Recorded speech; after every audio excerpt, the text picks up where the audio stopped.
안녕하세요. 장성철입니다. 국민의힘 상황이 하도 엉망진창이라서 처음으로 유튜브를 좀 촬영해 봅니다. 김문수 후보가 다시 국민의힘 후보가 됐죠. 한덕수 후보는 왜 당원 투표에서 떨어졌을까? 김문수 후보가 왜 다시 국민의힘 후보가 됐는가를 간단히 한번 설명해 드려 볼게요. 어제 국민의힘 지도부가 당원 투표를 했죠. 그래가지고 한덕수 후보로 국민의힘 대선 후보를 바꾸려고 했습니다.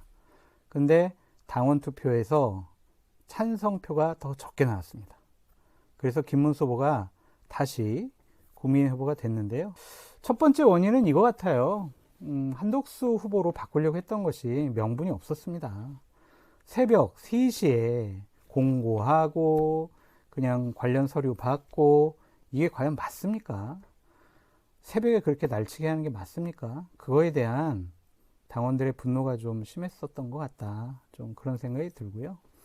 두 번째로는 당원 투표를 국민의힘 당원들이 자, 한덕수 후보로 후보 교체할까요? 찬성하십니까? 이렇게 생각한 것보다는 아니, 새벽 3시에 이런 식으로 후보를 바꾸려고 하는 것이 과연 맞는 거야? 틀린 거야? 이걸로 약간 좀 변질됐던 것 같아요. 저희들도 어제 11시에 뭐 정치 인사를 촬영을 하면서 상당히 비판을 많이 했거든요. 그래서 어제 오전의 상황들을 보니까 새벽에 벌어졌던 일들에 대해서 많은 언론들과 평론가들이 나와서 이거는 잘못됐다. 이거는 민주정당이 아니다. 이거는 대단히 부적절하고 비상식적인 일이다. 이렇게 해서는 안 된다. 라고 계속 얘기를 했었습니다. 그것에 대해서 당원들이 상당히 자각이 있지 않았을까. 좀 그런 생각이 들어요. 당초에는 국민의힘 지도부가 당원들 통해 가지고 후보를 바꿀까요? 말까요? 했을 때 아니면 후보를 단일화하는 게 좋겠습니까? 안 좋겠습니까? 라고 했을 때 90% 가까이 단일화가 좋겠다. 그런 언론 보도가 나왔었잖아요.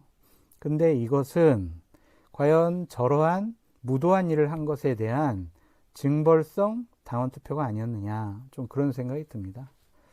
그리고 세 번째로는 한동훈계 의원들이 어제 상당히 비판적인 글을 많이 올렸거든요. 한동훈계 패널들이 나와서 방송에 나와서 상당히 잘못됐다라고도 많이 얘기를 했고요. 한동훈 전 대표도 페북에다가 북한에서도 이런 일은 하지 않는다라고 하면서 신란을 했었습니다. 그래서 한동훈 후보가 이제 최종 결선 2명 올라갔을 때 받았던 당원 투표율이 38%가 조금 넘어요. 그 당원들은 조금 더 적극적으로 이 당원 투표, 찬반 투표에 있어서 반대했을 가능성이 좀 더 높습니다. 그래서 그분들이 뭉쳤기 때문에 결국에는 한덕수 후보로의 후보 교체가 이루어지지 않았다. 이렇게 좀 전망을 해봅니다. 저도 이제 96년도에 신한국당 공채 1기로 국민의힘이라는 정당에서 활동을 했었는데 이런 막장 드라마는 거의 처음 보는 것 같아요. 특히 권영세 비대위원장, 권성동 원내대표가 어떠한 생각을 갖고 저런 일을 했는지 저희가 뭐 방송에서는 뭐 첫 번째요, 두 번째요, 세 번째요, 네 번째요 이렇게 얘기는 하지만 정말 이해를 못 하겠어요. 그래도 권성동 의원 같은 경우에는 상당히 좀 현명하고 정치도 좀 아시고 정의로운 분이거든요. 근데 왜 저런 일을 벌였을까? 참 이해를 하지 못하겠습니다. 나중에 한번 제가 찾아뵙고 여쭤봐야 될 것 같다. 그런 생각이 듭니다. 권영세 비대위원장이 비대위원장을 사퇴했죠. 이 모든 상황에 대해서 책임을 지겠다라고 얘기를 했습니다. 이거는 사퇴 가지고 안 될 것 같아요. 저는 정치를 그만둬야 되지 않을까 그런 생각이 듭니다. 최근 한 열흘 동안 벌어졌던 일들을 보면은 이거는 국민의힘을 망치기 위해서 태어난 사람이다. 그렇게 볼 수밖에 없어요. 그래서 저는 권영세 비대위원장은 비대위원장 사퇴가 아니라 의원직 사퇴, 정계 은퇴 해야 한다고 생각을 합니다. 왜냐고요? 보수를 망쳤잖아요. 국민의힘을 엉망으로 만들었잖아요. 대선 후보를 그냥 자기 멋대로 당원 당규를 해석을 해서 바꾸려고 했잖아요. 이런 사람은 국민의 대표가 될 자격이 없다라고 좀 말씀을 드립니다. 앞으로 그러면 국민의힘은 어떨까요? 지금 제가 촬영하는 이 시점에 김문수 국민의힘 대선 후보와 한덕수 전 대통령 권한대행이 만나서 화합의 메시지를 내고 있는데 과연 그것이 좀 뭔 도움이 될까? 좀 그런 생각이 들고요. 기본적으로 저러한 일이 벌어졌다라는 것에 대해선 상당히 국민의힘 당원들 뿐만이 아니라 국민 여러분들께서도 많이 놀라셨고, 야, 도저히 국민의힘은 안 되겠구나. 그런 생각을 가질 수밖에 없을 것 같아요. 그래서 저분들이 어떤 화합의 메시지를 낸다고 하더라도 시너지 효과가 나오기보다는 역시너지 효과가 나오지 않을까. 좀 그런 걱정이 앞섭니다. 서영주 소장 같은 경우에는 어제부로 뭐 이재명 후보가 대통령에 당선이 됐다. 이렇게 얘기를 하고 있는데 저도 뭐 동의해요. 지난주에 있었던 이재명 후보의 고등법원에서의 그 유죄 취지의 파기 환송 이것이 대선 이후로 연기됐잖아요.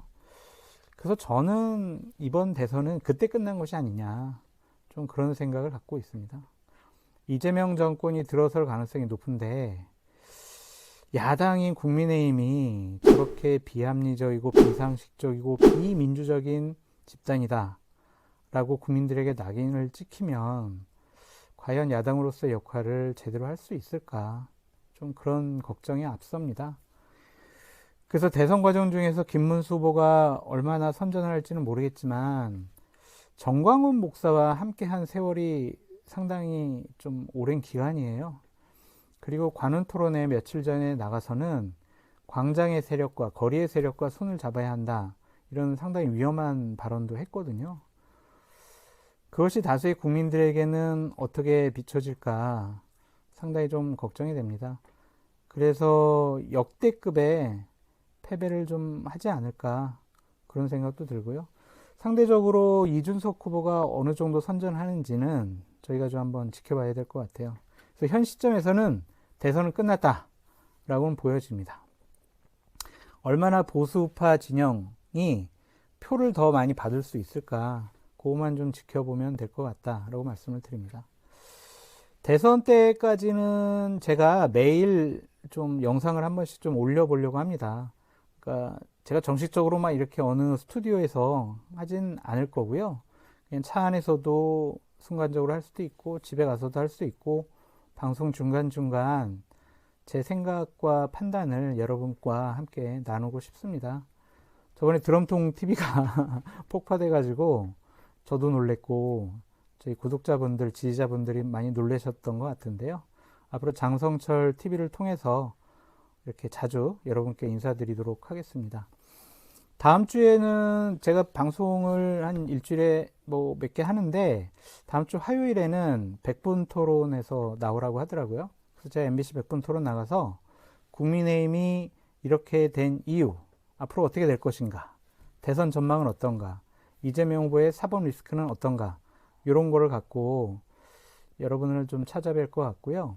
목요일 날 2시에는 국회에서 폴리뉴스 주간으로 저 세미나가 있어요. 대선 전망과 현 상황 진단인데 제가 거기서 좀 주제 발표도 하고 토론자로 한 2시간 정도 참여를 하게 됩니다. 거기서 한번 제 생각을 자세하게 한번 좀 정리해서 말씀드리도록 하겠습니다. 지금 여기 이 자리는요, 그 MBC 정치인사 안 스튜디오예요. 그래서 제가 잠깐 좀 빌려서 이렇게 좀 촬영을 하고 있고요. 오늘 정치인사 주제도 뭐 국힘 후보 교체 전 당원 투표 부결 왜 이렇게 됐냐, 권영세는 어떻게 되는 거냐, 한덕수는 어떻게 되는 거냐, 뭐 이준석 보수의 대안으로 급부상할까, 이런 내용을 가지고 곧 바로 11시부터 방송을 하게 될 것 같습니다. 참 착잡해요. 저도 정치권에서 한 30년 정도 있으면서 먹고 살았는데 정말 이런 보수 정당은 처음 봤어요. 그래서 너무나 안타깝고 왜 저렇게 망가졌을까. 결국에는 윤석열, 김건희 이 두 사람이 망가뜨린 것 같고요. 또한 거기에 기대가지고 자신들의 한 줌도 안 되는 권력을 유지하려고 했던 윤핵관들이 이렇게 보수 정당을 망친 것 같습니다. 계속 정권 초기부터 비판해가지고 저 욕도 많이 먹었는데, 아유, 평론가가 비판해야죠. 뭐 잘했다고 칭찬하면은 그게 무슨 평론가이겠습니까? 앞으로도 뭐 이재명 정권 들어서든 국민의힘이 어떤 길을 가든 제가 하고 싶은 말, 그리고 제 관점에서 비판해야 될 지점, 이런 것들은 제가 차분하게 여러분과 얘기 나누도록 하겠습니다. 아, 근데 욕 많이 먹어서 뭐 약간 좀 신경 쓰긴 하는데 그거 가지고 그렇게 뭐 저 기죽거나 뭐 어려워하지 않습니다. 앞으로 여러분들과 함께 제대로 잘 해보겠습니다. 가끔 여기에 다른 분들도 좀 초청해가지고 순간순간 한번 해보도록 할게요. 밖에서 지금 또 우리 출연자들이 많이 와 있네요. 가서 인사 나누고 정치인사에서 뵙겠습니다. 감사합니다.